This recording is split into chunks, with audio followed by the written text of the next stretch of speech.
मेरे साथ जो शख्सियत बैठे हैं इन्हीं का नाम है डॉक्टर नीरज कुमार बनोरिया, जिन्होंने एम्स से ट्रेनिंग करी है, एमबीबीएस एमएस की इन्होंने पढ़ाई करी है किंग जॉर्ज मेडिकल कॉलेज में। तो बहुत सारे लोगों में आप बहुत चर्चित हैं। 28 साल एक ऐसी उम्र होती है जहाँ पर लोग अपना घर बसाने की सोचते हैं, आगे पढ़ाई के बारे में सोचते हैं। लेकिन मेरे साथ जो शख्सियत हैं ये 28 साल की उम्र में लेक्चरर बन गए थे। था मेरे मन में तो कुछ नहीं था, बट मेरे पिताजी के मन में बहुत था और उनका सपना था, तो उनने हम लोग को वैसे ही गाइड किया।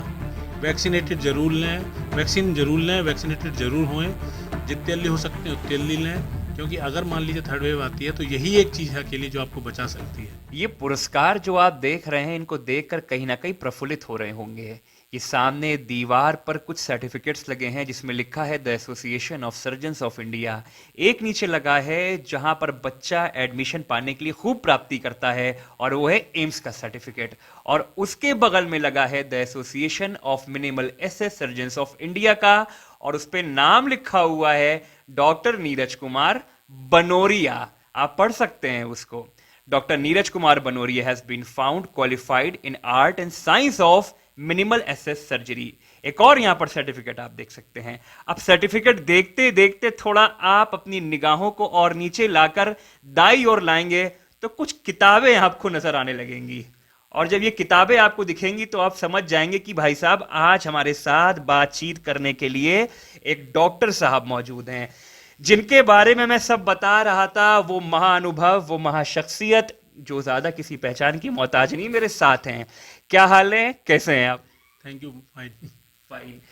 मेरे साथ जो शख्सियत बैठे हैं इन्हीं का नाम है डॉक्टर नीरज कुमार बनोरिया, जिन्होंने एम्स से ट्रेनिंग करी है, एमबीबीएस एमएस की इन्होंने पढ़ाई करी है किंग जॉर्ज मेडिकल कॉलेज में। पहले तो भाई मैं आपको शुभकामनाएं दूंगा, आपने इतना कुछ प्राप्त किया। Thank you very much.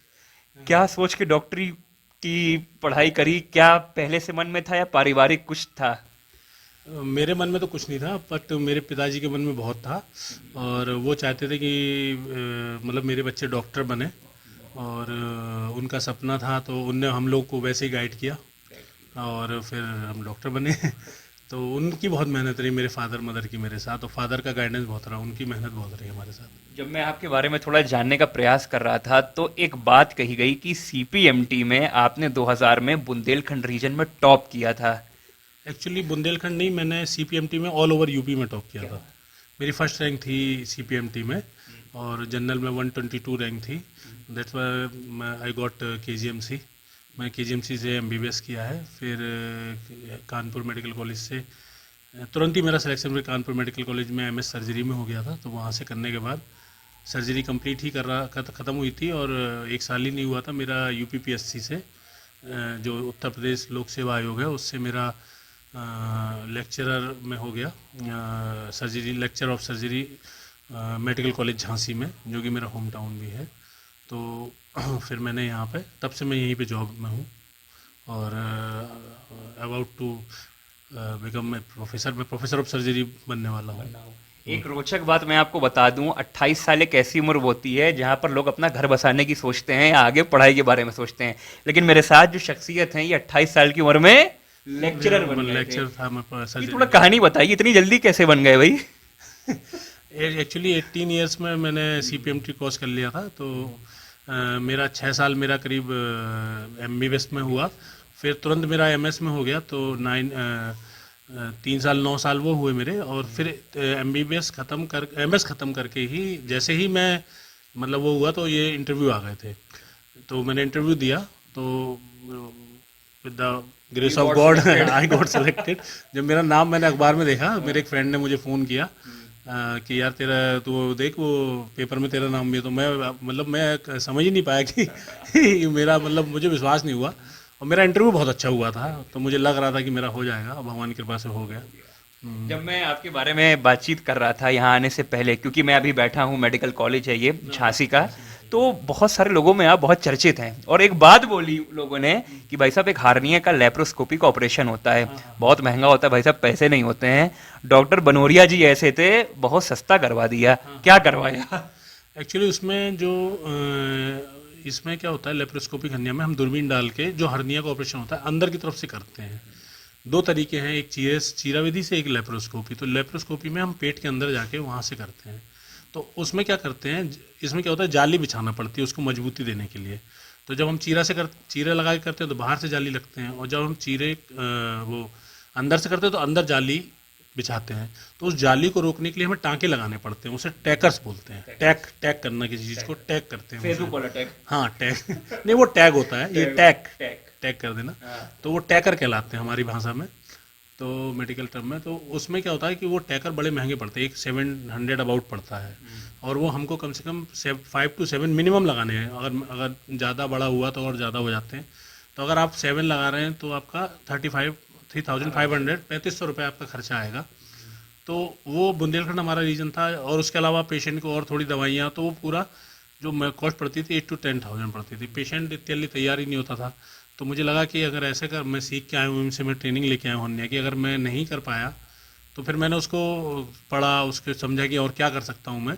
तो मैंने उस टैकर की जगह टाँके लगाना शुरू किए, धागे से, सूचर हमारे यहाँ जिसे बोलते हैं, धागे से, जो मेडिकल धागे आते हैं उनसे धागे लगाए। तो वो हमारा 150 रुपये में हो जाता है, जो 3500 रुपये का काम था। तो हमने ऐसे बचाए, और कई जगह ऐसे करके करीब कॉस्ट हम 5000 के आसपास ले आए। 35,000 ये बचाए, और एक दो चीज़ें और वो करी, तो उससे हमने उसको कॉस्ट बहुत कम करी। अब पेशेंट मेरी करीब 100 से 150 के बीच में स्टडी है, जिसको मैं इंटरनेशनल लेवल पे भी प्रेजेंट करने वाला हूँ इस चीज़ को, कि ये मतलब ऐसे कर रहा हूँ। मतलब बहुत बड़ा इनोवेशन आपने कर दिया। कहाँ इतना खर्चा होता था और कहाँ आप हाँ, ये खर्च का मतलब बुंदेलखंड रीजन है, अगर आप कुछ मतलब खर्चा कम नहीं करेंगे, पेशेंट बहुत पूरे इंडिया में जानते हैं कि बुंदेलखंड कितना गरीब रीजन है। तो उसमें हम, और हमें अपनी प्रतिभा भी दिखानी करनी है। नहीं करेंगे तो वो धीरे धीरे हम ऑपरेशन भी, मतलब जो इतनी बड़ी ट्रेनिंग ली है एम्स से हमने, तो वो चीज़ भी हो जाएगी। तो वो चीज़ हमने की, और उसको आपसे जब मैं बात कर रहा हूँ, आप बार बार बुंदेलखंड रीजन की बात कर रहे हैं, और अगर मैं किताबों में पढ़ूँ, उसकी ज्योग्राफी देखूँ, डेमोग्राफी देखूँ, तो काफ़ी बैकवर्ड माना गया है बुंदेलखंड। तो मैं आपसे जानना चाहता हूँ, बच्चा पढ़ाई करने बाहर जाता है, अगर हम बात करें हेल्थ के हिसाब से यहाँ पर, यहाँ जो इंस्टीट्यूशंस हैं, तो कैसी सुविधाएं यहाँ पर हैं अभी भी? एक्चुअली क्या है कि मैं झांसी का ही रहने वाला हूँ। तो हमने शुरू से ये देखा कि काफ़ी मतलब पापा तो रेलवे में थे, रेलवे की सुविधा मिलती थी, लेकिन और भी लोग थे जो देखा कि तब हमारे समय में सिर्फ मेडिकल कॉलेज झांसी था, एक ऐसा जगह जो जहाँ पे कुछ बड़ा होता था। काफ़ी डॉक्टर थे, फेमस डॉक्टर थे, जिनके उसमें होता था। जब मेरा हुआ तो उस समय तक मतलब फिर बुंदेलखंड में और भी इंस्टीट्यूट बन रहे हैं अब, लेकिन अभी भी बुंदेलखंड के लोग, काफ़ी ऐसी बीमारियां हैं जो लोग बाहर चले जाते हैं, क्योंकि उनको यहाँ पे वो प्रॉपर सुविधा नहीं मिलती। लेकिन अभी जो गवर्नमेंट ने कुछ ऐसी योजनाएं चलाई हैं, जिससे यहाँ का पेशेंट रुक रहा है, और वो कर रहा है, मतलब सर्जरी कराना चाह रहा है। अब हमारी 10 साल या 15 साल पहले से अब हमारा झांसी रीजन है, बुंदेलखंड रीजन काफ़ी अप कर गया है, और गवर्नमेंट ने भी अब ध्यान देना बहुत ज़्यादा शुरू किया बुंदेलखंड रीजन पे। तो हाँ, तो वो जो मेडिकल कॉलेज में जो सुविधाएं नहीं थी, वो भी गवर्नमेंट ने बढ़ाई हैं, हर विभाग में बढ़ाई हैं। तो उससे क्रेडिबिलिटी बुंदेलखंड में काफ़ी, मतलब मेडिकल कॉलेज में काफ़ी वो सुविधाएं बढ़ी, जिससे यहाँ के मरीजों को बहुत फ़ायदा हुआ, और काफ़ी चीज़ें वो रहीं। ये बताइए, आपने सीपीएमटी क्लियर किया था, अब नीट का ज़माना है, तो सीपीएमटी और नीट में जो अंतर और आजकल गतिरोध चल रहा है, थोड़ा इसके बारे में बताइए। आप तो लेक्चरर पोजीशन पे हैं, आप तो देखते होंगे। नहीं, बच्चे हमारे वो मतलब आते हैं तो हम भी उनसे पूछते हैं, जो एमबीबीएस क्लियर करके आते हैं। सीपीएमटी तो मतलब वो हमारा ज़माना था, ये कह सकते हैं। ज़माना तो आज भी आपका है। तो वो मतलब वो जो तैयारी कर रहे थे, जो सब्जेक्ट थे, चीज़ें बदली हैं, लेकिन उतनी नहीं बदली जितना अभी हम उन टीचर से मिलते हैं जो जिनसे हम पढ़े हुए थे। तो वो भी बताते रहते हैं कि चीज़ें ज़्यादा नहीं बदली हैं। एक्चुअली क्या है, जो आपको एक जो सबसे बड़ी चीज़ है किसी भी एग्ज़ाम को निकालने में, वो है आपका डेडिकेशन और सेल्फ कॉन्फिडेंस। अगर आपने अपने उसके लिए डेडिकेट किया, और सेल्फ कॉन्फिडेंस है कि हाँ मैं कर लूँगा, तो मतलब वो चीज़ बहुत इजी हो जाती है। पहली चीज़ तो आपका डेडिकेशन होना चाहिए किसी भी एग्ज़ाम में। मतलब मैं ये कह रहा हूँ, आप नीट की बात कर रहे हैं, इंजीनियरिंग, कोई भी कोर्स आपके लिए इजी हो जाता है अगर आपने डेडिकेट किया अपने आप को उसके लिए, है ना। तो ये चीज़ें मतलब आपका डेडिकेशन बहुत जरूरी, चाहे नीट हो चाहे सीपीएमटी हो, चीज़ें बच्चों के हिसाब से ही करिकुलम तैयार किया जाता है, वो उन्हीं का सबका ध्यान रखा जाता है। बस डिफरेंस क्या होता है कि बच्चा कितना उसमें डेडिकेट कर रहा है, कितना उसके ऊपर अपने आप को सेल्फ कॉन्फिडेंस है, तो ये चीज़ें डिफरेंस करती है। नीट और सीपीएमटी में कोई वैसा बहुत बड़ा मतलब अमूल चूल परिवर्तन नहीं आया है कि आप ये कहें कि बहुत ज़्यादा अंतर आया है, वैसा अंतर नहीं है। बच्चे आज भी सिलेक्ट हो रहे हैं और जो मेहनत करता है वो सिलेक्ट होता है। मेहनत हमेशा रंग लाती है। ये तो कोविड का दौर चल रहा है सर बहुत ज़्यादा, और अभी कुछ दिन पहले सर की कुछ फोटोज अखबार में आई थी कि आप डेटा सेंटर जो मुख्यमंत्री वाला है वहाँ पर आप काम कर रहे थे। बड़ा खतरनाक दौर था। हाँ वो था, मैं डेटा इंचार्ज था और पूरा डेटा मतलब पेशेंट जो कोविड के एडमिट हो रहे, कोविड डेटा इंचार्ज था हमारा। तो जो पेशेंट एडमिट हो रहे हैं, तो जो रोज के एडमिशन हुए, कोविड मुख्यमंत्री जी का कोविड पोर्टल चल रहा था, तो उस पर हमें रोज़ अपलोड करना पड़ता था हर कोविड पेशेंट की स्थिति, जो भी मेडिकल कॉलेज में एडमिट था। तो जैसे पेशेंट अगर सीरियस है तो हमें दिखाना पड़ता था, क्योंकि मुख्यमंत्री जी खुद उसको वो देखते थे कहीं का भी, तो उसको हमें रोज़ करना पड़ता था। क्योंकि अगर आप नहीं करते तो वहाँ से फ़ोन आ जाता था कि आपका आज वो नहीं हुआ है, आपके मतलब डाटा, हाँ डाटा आपके अपलोड नहीं हुए हैं। फिर क्या होता था, फिर जैसे कोई पेशेंट का डिस्चार्ज हुआ या डेथ हो गई तो उसके बारे में पूरा अपलोड करना पड़ता था, जिससे कि उसको आगे भविष्य में किसी चीज़ की परेशानी ना हो और हमारा डाटा पूरा रहे। मतलब कोई पेशेंट अगर एडमिट हुआ तो उसका क्या हुआ, मतलब जो लिस्ट आती शाम को इतने मृत हुए हुए, उसके जनक कह सकते हैं आप ही। जनक मत कहिए, मतलब मैं पार्ट था मैं उसका, पार्ट था मैं उसका। ये बताइए सर, जब आप ये पूरी चीज़ें देख रहे थे, सब कुछ आप देख रहे थे, इस दौरान बहुत सारे ऐसे दृश्य आ रहे थे जो कहीं ना कहीं हमको भयावह महसूस करा रहे थे, मन में डर आ रहा था, और आप भी एक पारिवारिक इंसान हैं, तो उस दौरान आप लोगों की जो मेंटल एबिलिटी थी या मेंटल जो हालात थे उसको आप कैसे देख रहे थे, क्या चल रहा था उस टाइम? बहुत ही ख़राब समय था। सेकंड वेव तो बहुत ही ज़्यादा ख़राब थी। हमने तो फर्स्ट वेव से भी देख रहा था, लेकिन सेकंड वेव में तो मैंने भी अपने एक दो लोग मतलब खास रिश्तेदारों को खोया है।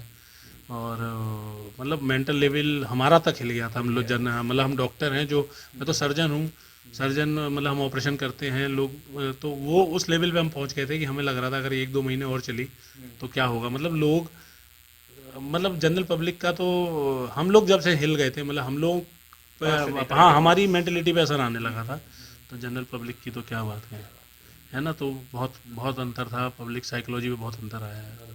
सर अभी जब मैंने आपसे पूछा आपकी सीपीएमटी की पढ़ाई के बारे में और आपने बताया कि आपकी पूरे रीजन में फर्स्ट रैंक थी, ठीक है, लेकिन बड़ा दुर्भाग्यवश मैं आपसे पूछ रहा हूँ, नहीं पूछना चाहिए भाई, समाज में सामाजिक कुरीतियाँ भरी पड़ी हैं, बैकवर्डनेस कितनी ज़्यादा है। मैं आपसे जानना चाहता हूँ कि कभी आपके साथ डिस्क्रिमिनेशन हुआ? क्योंकि कहा जाता है कि भाई सरकारी कोटा है, फ़ायदा है, कोटे वाला है, ये बहुत ज़्यादा चलता है, तो वो मैं आपसे जानना चाहता हूँ, कभी आपने फील किया या जो प्रोफेशन में आप हैं कभी वहाँ पर आपके सीनियर सबॉर्डिनेट्स ऐसा व्यवहार कभी सामने आया? नहीं, मुझे तो अपने ज़िंदगी में ऐसा कोई इंसिडेंस, मतलब मैं दो बड़े बड़े मेडिकल कॉलेज में पढ़ा हूँ और मैंने कभी ऐसा फील नहीं किया कि मतलब कि मेरे से डिस्क्रिमिनेशन हुआ हो।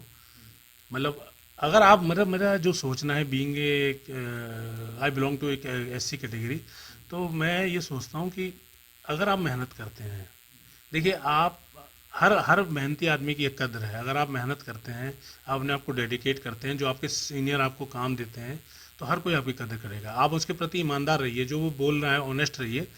बात मतलब आपको वही प्रॉपर इज्जत मिलेगी। कोई कास्टिंग पीछे छूट जाती है मेरे हिसाब से। कई चीज़ें आपकी ऐसी हैं कि आप अपने आप को, आप क्या सोचते हैं, आप जो हम एससी कैटेगरी के लोगों के अंदर मन रहता है, अगर हमारे संग कुछ भी गलत होता है हम उसको पहले कास्टिंग के जोड़ने लगते हैं कि अरे मैं कास्टिज्म का हूँ, मैं इस कास्ट का हूँ, इसलिए मेरे संग ऐसा हो रहा है। लेकिन आप थोड़ा सा परे रख के सोचिए कि आपकी क्या गलती रही। ठीक है, मैं ये नहीं कहता 100% लोग ठीक रहे होंगे, लेकिन हाँ आप अपनी एक बार गलती देखिए, उस चीज़ को फिर से करिए, उस चीज़ को वो करिए। मैंने मतलब गॉड नोज, मतलब कि मैंने आज तक ऐसा फील नहीं किया कि मतलब बिल्कुल डिस्क्रिमिनेट कर दिया गया हूँ, ऐसा कभी फील नहीं किया।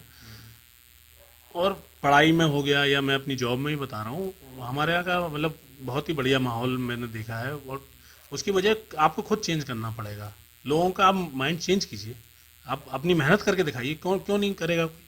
मतलब ये है कि one is passionate and doing hard work, he will achieve everything. हाँ, आपको अपने आपको कास्टिंग थोड़ा अपने परे रखिए। आप सोचिए मैं भी वो कर सकता हूँ जो दूसरे कर सकते हैं, करिए उस चीज़ को। आप उसका एग्जाम्पल बैठे हैं हमारे साथ। फर्स्ट रैंक पूरे रीजन में और जनरल कैटेगरी में 122 रैंक। डॉक्टर साहब बहुत डर बना हुआ है थर्ड वेव को लेके, भाई बहुत शोर है, मास्क लगा लो। थोड़ा मैं भी आपसे थोड़ा दूर बैठा हूँ, मास्क जरूर नहीं है, डॉक्टर साहब साथ में तो दिक्कत भी नहीं है। ठीक है, हाँ we are vaccinated and I have taken both the doses. Fine, मैं आपसे बात करूंगा तीसरी वेव की कोई आशंकाएं नहीं है? देखो ऐसा है ना, जब फर्स्ट वेव आई थी तो उसके बाद सेकंड वेव के भी लोग यही सोच रहे थे कि नहीं आएगी नहीं आएगी, और आ रही है, डॉक्टर डरा रहे हैं, सरकार डरा रही है, ये मतलब सब चीज़ें थी। तो कह नहीं सकते हैं क्या होगा भविष्य, मतलब बड़ा वो है, अनप्रेडिक्टेड है। हाँ, लेकिन गवर्नमेंट ने अपनी तैयारियां कर रखी है। मैं आप लोगों को मतलब being a government doctor, government की बहुत तैयारियां हैं। गवर्नमेंट आप वैक्सीन जरूर लें। मतलब जो भी मेरी ये बात सुन रहा है वो, उससे मैं एक रिक्वेस्ट करूंगा गवर्नमेंट की, बीइंग ए गवर्नमेंट एम्प्लॉय और गवर्नमेंट का एक पार्ट होने के नाते वैक्सीनेटेड जरूर लें, वैक्सीन जरूर लें, वैक्सीनेटेड जरूर होएं, जितने जल्दी हो सकते हैं उतने जल्दी लें। क्योंकि अगर मान लीजिए थर्ड वेव आती है तो यही एक चीज़ है अकेली जो आपको बचा सकती है ना। ये मेरी रिक्वेस्ट है आप लोगों से, जितने भी हमारे भाई बहन सुन रहे हैं, आप लोग ज़रूर लें। क्योंकि कह नहीं सकते तीसरी वेव कैसे आएगी। गवर्नमेंट अपनी तरफ से पूरे हर चीज़ का प्रयास कर रही है। फर्स्ट वेव में जो सुविधाएं थी उससे बहुत ज़्यादा सुविधाएं सेकंड वेव में बढ़ी, जो सेकंड वेव में सुविधाएं हैं उससे बहुत ज़्यादा गवर्नमेंट ने थर्ड वेव में बढ़ा दी। लेकिन वो गवर्नमेंट का काम है, हमें अपना काम है कि हमें उस चीज़ से बच के रहना है, और वो एक ही चीज़ बच सकती है, वैक्सीनेशन। बाकी चीज़ें जो उसके वो हैं, सोशल डिस्टेंसिंग, मास्क लगाएं। प्रिवेंशन इज हाँ, बेटर देन क्योर। हाँ, prevention is better than cure, ये चीज़ जरूर ये करें। जरूरी है, prevention is better than cure. Bundelkhand में बैठे हैं भाई हम लोग, पूरा हिली एरिया है यहाँ पे, एरिड जमीन है, बहुत ज्यादा रिजिड है, सब कुछ है। यहाँ के आप गांव का भी दौरा करते होंगे, अक्सर जाते होंगे। हाँ, तो मैं जब यात्रा, हमारी चुनावी यात्रा निकल रही है, हम लोग लोगों से मिल रहे हैं, तो एक डर बना हुआ है भाई साहब वैक्सीन लगवा लेंगे मौत हो जाएगी, मर जाएंगे, साजिश चल रही है ये है। अपने अपनी अपनी बताऊं, मैं वन ऑफ द डॉक्टर, मतलब जो पहली वैक्सीन गवर्नमेंट ने लगाई थी यूपी में, गवर्नमेंट डॉक्टर, तो मैं पहला उन डॉक्टर में था मेडिकल कॉलेज के जिसने लगवाई थी। और उसके बाद हमारे सीनियर्स ने इंटरव्यू दिया था कि हम लोग बढ़िया हैं, ऐसी कोई प्रॉब्लम नहीं है। मतलब जो लोगों की भ्रांतियां थी उन्हें खत्म करना, हम लोग पहले व्यक्ति थे, पहले रशिया में पुतिन थे और यहाँ के यूपी के पुतिन आप थे। नहीं, यूपी के नहीं, मतलब हमारे प्रिंसिपल साहब ने पहले लगवाई, फिर हम लोगों ने लगवाई। तो हम लोगों ने लोगों को ये बताया, हमारे मतलब कई जगह उस पर हमारे सीनियर्स के इंटरव्यू गए थे, प्रिंसिपल वाइस प्रिंसिपल के, कि हम लोगों ने बताया कोई ऐसा नहीं है। उसके बाद हम लोग आपके सामने बैठे हैं, अपनी भ्रांतियाँ दूर कीजिए, वैक्सीन लगवाइए। मेरी रिक्वेस्ट है आप लोगों से, गवर्नमेंट ने इतना जो खर्च कर रही है, गवर्नमेंट इतनी कोशिश कर रही है, उसको मतलब उसका वो करिए, फ़ायदा उठाइए गवर्नमेंट की, मतलब उस पर चलिए। और वैक्सीन ही हमारे लिए एक जीवन रक्षक का काम करेगी अगर थर्ड वेव आती है तो। हम लोगों ने काफ़ी होलिस्टिक कॉन्वर्सेशन करी, सबको उठा उठा के बात करी, इकोनॉमिकल कैसे हम लोग चीज़ों को ला सकते हैं, सब कुछ है। अब मैं जानना चाहता हूँ आपसे बुंदेलखंड रीजन के बारे में। मैंने पहले जाना कि क्या क्या फैसिलिटी है, क्या क्या नहीं मिल पा रहा है, ये बताइए। जो पलायन दिल्ली एम्स और फोर्टिस जैसे अस्पतालों में हो रहा है, क्या नहीं मिल पा रहा है, थोड़ा इसके बारे में बताइए। अ, देखो ऐसा है ना, मिल तो सब कुछ रहा है, धारणा लेकिन बना दी गई है। धारणा बना दी गई है एक, मतलब लोगों को ये लगता है कि वहाँ जाके बहुत अच्छा मिलेगा। लेकिन मेडिकल कॉलेज में बहुत काम हो रहा है, यंग सर्जन है हर फील्ड में, चाहे आप सर्जरी उठाइए, सर्जन के मतलब हर यंग डॉक्टर है, या मेडिसिन उठाइए, ईएनटी उठाइए, ऑफ्था उठाइए, मतलब हर जगह इतना काम हो रहा है और नया नया काम हो रहा है। सब लोग बढ़िया काम कर रहे हैं, सब अच्छा कर रहे हैं। गवर्नमेंट, और सबसे ज़्यादा गवर्नमेंट हमें सपोर्ट कर रही है। चीज़ें जो हम गवर्नमेंट्स के कहते हैं हम, तो वो गवर्नमेंट हमको देती है, वो चीज़ को कर रही है ना। क्या होता है, भीड़ बहुत है पेशेंट की, है ना, तो उसमें क्या होता है कि किसी इलाज सबको प्रॉपर मिल रहा है, लोगों को लगता है कि हमारे ऊपर ध्यान नहीं दिया जा रहा, लेकिन ऐसा नहीं है। ध्यान सब डॉक्टर होता है, उसको सब, कोई डॉक्टर नहीं चाहता कि उसके मरीज के साथ गलत हो, है ना। तो सब पे सबका ध्यान है। जब डॉक्टर अपनी ड्यूटी छोड़ के भी आता है तो उसके बैक ऑफ माइंड में एक चल रहा होता है कि वो मरीज मेरा ऐसा है, वो ऐसा है, हाँ, अकाउंटेबिलिटी रहती है। तो वो चीज़ आप लोग उसको वो रखिए कि हर चीज़ है, आप करिए उसको, मतलब थोड़ा सा धारणा बदलने की कोशिश करें। बुंदेलखंड वालों से मैं ये कहूँगा, खत्म करिए हाँ, उसको थोड़ा यहाँ के डॉक्टर पर विश्वास कीजिए, यहाँ पे लोगों पर विश्वास कीजिए, यहाँ की सरकार पे विश्वास कीजिए अपनी, जो आप दिल्ली जाते हैं यहाँ पे सरकार पे विश्वास कीजिए। सब कुछ अच्छा है, गवर्नमेंट कोशिश कर रही है, कुछ चीज़ें कमी है वो पूरी कर रही है, तो वो मतलब बढ़िया है। लेकिन बहुत काफ़ी बहुत अच्छा कॉन्वर्सेशन आपसे हो रहा था। अब मैं एक बात आप लोग के सामने लाने जा रहा हूँ जो बहुत ज्यादा रोचक हो सकती है। हम लोग नेताओं के परिवार की बात करते हैं जिनमें बच्चा पैदा होते ही विधायक बनने का दावेदार हो जाता है। एक परिवार के सदस्य ये भी हैं, लेकिन ऐसे परिवार के सदस्य हैं जिसमें सुन रहे हैं कि हर कोई डॉक्टर है। कौन कौन डॉक्टर है, जरा बताइए दीजिए। हम 3 भाई डॉक्टर हैं, और 2 भाई हमारे ऑर्थोपेडिक सर्जन हैं। एक जिसमें बीच वाले, मैं सबसे बड़ा हूँ तो मैं सर्जन हूँ मेडिकल कॉलेज में।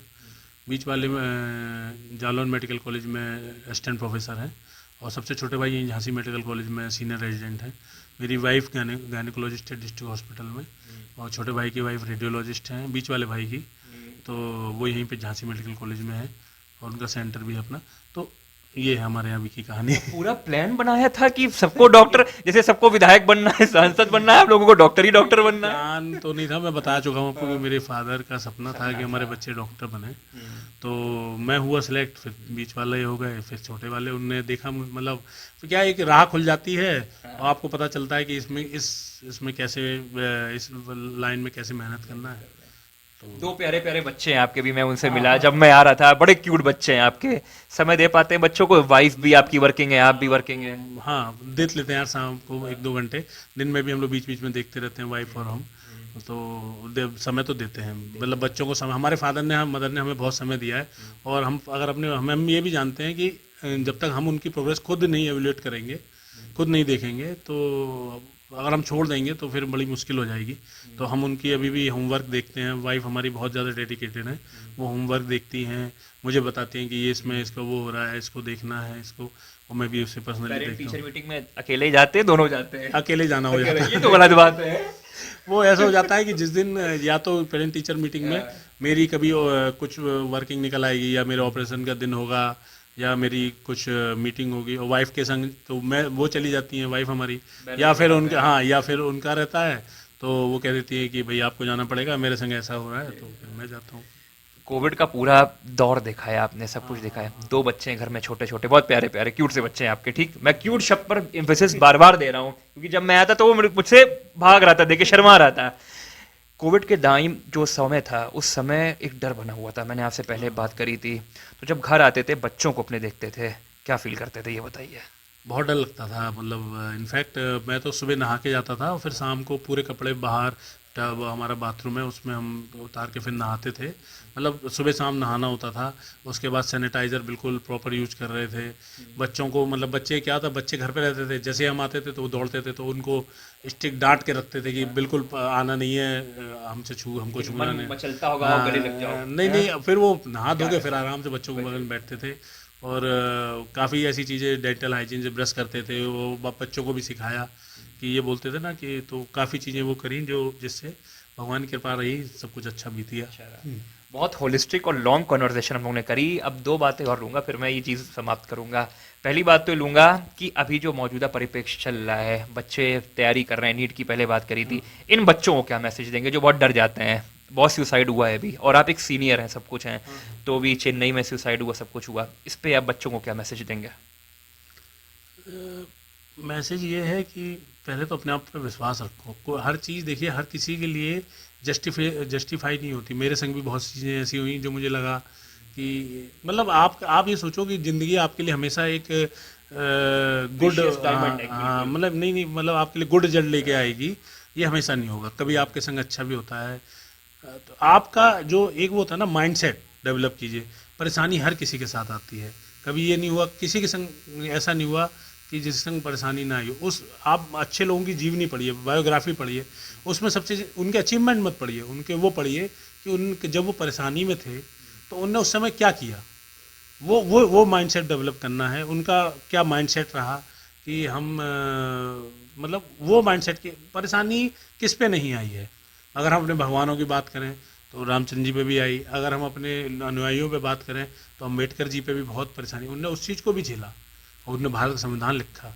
तो उस चीज़ को आप देखिए कि मतलब आप किसी गौतम बुद्ध को देखिए, क्या परेशानी नहीं आई उनके सामने, लेकिन उनने उस चीज़ को फेस किया। आप उस वो माइंडसेट डेवलप कीजिए। परेशानी हर किसी पे आती है, जीवन का यही रूल है। वो हमारी जो वो होती है मेडिकल फील्ड में ईसीजी, कि ईसीजी में भी लाइनें ऊपर नीचे होती हैं। वो एक, मतलब व्हाट्सएप पे भी ये चलता है, और जब लाइन सीधी हो जाती है तो जीवन खत्म हो जाता है। तो मीम्स बोलते हैं आप, तो वो चीज़ है, ये बिल्कुल सत्य है। जीवन में उठाव चढ़ाव हमेशा, आप उस चीज़ से घबराएं नहीं। एक माइंडसेट डेवलप करें कि ठीक है, इसको कैसे करना है मुझे, ये चीज़ जो उसे क्या बोलते हैं कि जीवन एक चुनौती है, स्वीकार करो। वो चुनौती हर किसी के सामने, कोई ऐसा दुनिया में ऐसा नहीं रहा जो जीवन जी के गया और उसके साथ वो बहुत अच्छी स्मूथ लाइफ जी के गया। सबके सामने चुनौती हैं। लाइफ में 100% देने की कोशिश करो। ये ना हो कि मैं ये नहीं कर पाया, इस चीज़ की कमी नहीं रखो, है ना। बहुत बड़ी मजबूरी है या बहुत कुछ ऐसा है कि मैं नहीं कर पाया, वो अलग बात है, लेकिन 100% देने की कोशिश करें। कोई आपको जिम्मेदारी मिली है उसको 100% निभाने की कोशिश करें कि हाँ दायित्व निभाएं, चाहे आपका पारिवारिक दायित्व हो, चाहे आपका सामाजिक दायित्व हो, और चाहे आपका एडमिनिस्ट्रेटिव या ऑफिशियल। अगर आप, मैं डॉक्टर हूँ, अगर मैं किसी का ऑपरेशन करने जा रहा हूँ तो मेरी तैयारी पूरी होना चाहिए। मैं ये सोचता हूँ कि मैं जब करने जा रहा हूँ वो उसकी लाइफ कितने लोगों से जुड़ी है, अगर मैं, मेरे इससे जरा सी गलती होगी तो कितने लोगों की लाइफ इस वजह से इफेक्ट होगी, है ना। तो आपकी ये कोशिश रहना चाहिए कि चल आप डॉक्टर नहीं, आप कुछ भी हैं, लेकिन आपके वजह से कितने लोग इफेक्ट होंगे और क्या इफेक्ट होगा, पॉजिटिव जाएगा निगेटिव जाएगा। हमेशा पॉजिटिव माइंडसेट रखें। ज़िंदगी में उतार चढ़ाव आते हैं, ख़राब भी चीज़ें होती हैं, निगेटिव माइंडसेट हो जाता है, उससे उभरें। वो मतलब बी अ वॉरियर। हाँ, बी ए वॉरियर, आप इस चीज़ को लें। अब मैं एक सवाल क्या कह लूँ, एक कंक्लूजिंग लाइन लूंगा, फिर ये चीज़ें ख़त्म करूंगा। कबीर न्यूज़ के दर्शकों को क्या कहना चाहते हैं जाने से पहले? पहले तो मुझे बहुत अच्छा लगा कि कबीर न्यूज़, जो कि हमारे समाज का है, पूरी समाज का, ये आप लोगों ने इनिशिएट लिया। मैं I will appreciate you and congratulate you कि आप लोगों ने इतनी एफर्ट किए, और ये एक बहुत ही गुड इनिशिएटिव है जो कि बहुत देर में लिया गया। मैं यही बोल रहा था आपसे कि ये बहुत देर में लिया गया, ये तो हमारे लोगों को और पहले शुरू करना चाहिए था जो पत्रकारिता में हैं। तो इससे इससे अवेयरनेस जाएगी। आप लोग खुद कह रहे हैं कि हम लोग डॉक्टर और अच्छे लोगों का, और विधायक और अपने समाज के लोगों का ले रहे हैं, तो ये लोग, पहली बात तो इससे लोगों को ये पता चलेगा कि हमारे लोग कहाँ कहाँ पे हैं, एक चीज़। दूसरा, इससे ये पता चलेगा कि हम लोग कहाँ कहाँ पहुँच सकते हैं।